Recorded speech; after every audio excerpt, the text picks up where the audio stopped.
Hi damsel, it's time for me to tell you the 6 things you need to know about me.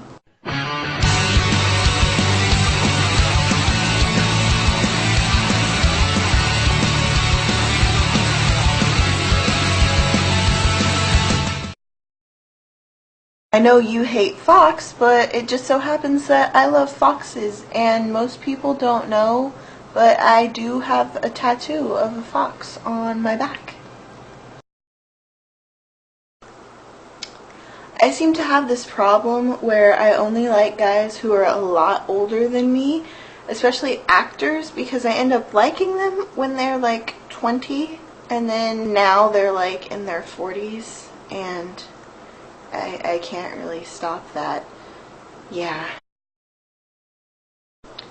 I got my username Flowering Garlic that I use for like everything with the exception of my DeviantArt and my Formspring from the book The Girlfriend Project by Robin Friedman, and I ended up choosing that in the summer between freshman and sophomore year, I do believe, when I went to Chicago with Allie, and they have the giant borders, and we went in and we bought a bunch of books, and then we went back to the hotel room and ordered milk and cookies from room service and just had a night where we read instead of like going out and doing stuff.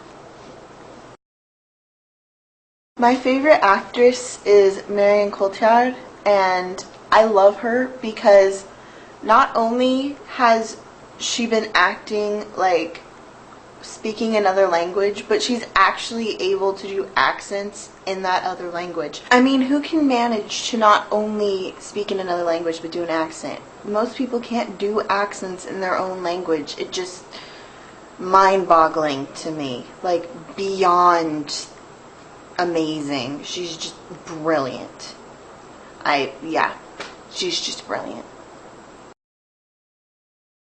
I played hockey on an all-boys team for 9 years, which is roughly 18 seasons, and the only times that I wasn't technically on an all-boys team, there were 4 seasons where I had one other girl on my team. So it wasn't always an all-boys team, mind you. There were some other girls for a little bit, and then they kind of left. Alright, I saved this one for last because this is going to be the hardest to show you because it means I have to dismantle my camera stand here. Here, this is my camera stand. See, it's lots of movies and books. Anyway, okay, so,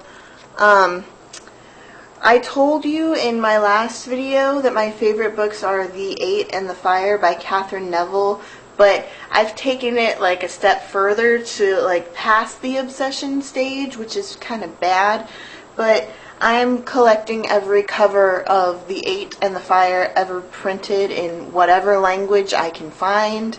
I use the Borders Used Books a lot. I'll recommend that. It's a very good website. And now I will show you the ones I have, but that means taking apart my stand here. Alright, you'll notice my camera stand shrunk significantly. These books are all The Eight or the Fire. I don't actually have my original book with the first cover I ever had because I loaned it to someone and she lost it. We have this cover that says National Bestseller. We have this newer international bestseller cover that was from Great Britain. According to its copyright page, this one was printed in Great Britain but also is sold in Australia. This is the new paperback cover that was released when they released The Fire. Now the original V8 was copyright printed in 1988, and they did not print The Fire until 2008. And I had bought V8 in 2007, so I was incredibly excited for The Fire. This is the original hardcover version of The Fire when it was first released. And this is the new paperback version that looks like The Eight. And you know how I said any book, anywhere? It's an international bestseller, so it is printed in other languages, and I do want to get all the other languages too. This is XOXO. This is the 27th edition of XOXO. So there are 26 covers at least before this, and I don't know how many after this because I don't know when this specific one was printed. Alright, Damsel, I enjoyed hearing about your 6, and I will see you on Monday.